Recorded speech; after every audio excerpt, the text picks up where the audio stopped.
Shalom, and we are back. Welcome to Project 613, where we take a couple of minutes every day to explore another mitzvah of the Torah. And we are joining hundreds of thousands of people, if not millions, around the world that are studying these same exact mitzvahs every single day, whether it's with the daily mitzvah study cycle or with the 3 chapters a day in the Maimonides book of Mishnah Torah.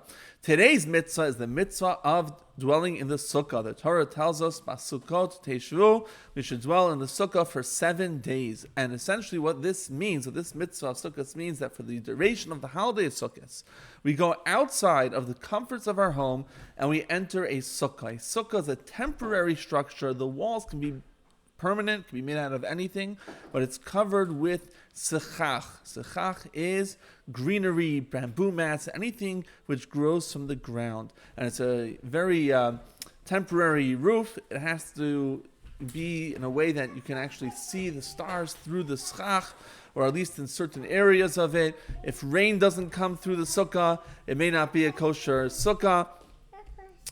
So what do we actually do inside the sukkah? We go inside the sukkah. The Torah tells us we should actually live in the sukkah. Whatever we do in our home during the holiday of Sukkot, we should do in the sukkah.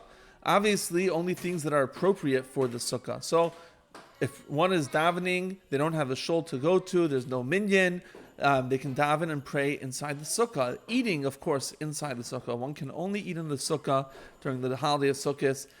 For example, foods of bread or mizonot, satiating foods can only be eaten in the sukkah, and the custom is to eat all foods in the sukkah, to do everything we possibly can in the sukkah, to even sleep in the sukkah.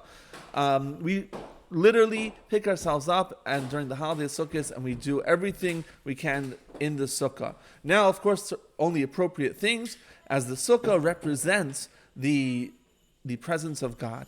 When we go into the sukkah on the holiday of Sukkot, we're reminding ourselves that when the Jewish people left Egypt, we lived in Sukkot. What were these Sukkot that we lived in? They were the clouds of glory. We went into the desert with a leap of faith. We didn't know what we were getting into, how we would live, how we would eat, how we would drink, how we would survive in the desert, but we put our trust in Hashem. And Hashem surrounded us with the clouds of glory. When we go into the sukkah on the holiday of Sukkot, we are reminding ourselves of the trust, the faith and the trust that our ancestors had when they went into the desert and they lived in their own sukkah. And we do the same thing. We go into the sukkah, we are surrounded from head to toe, and we are showing that we are connecting with Hashem in this way, showing that that we have complete trust and faith in Hashem, knowing that the source of all of our blessings and everything that we have in our life comes from Hashem.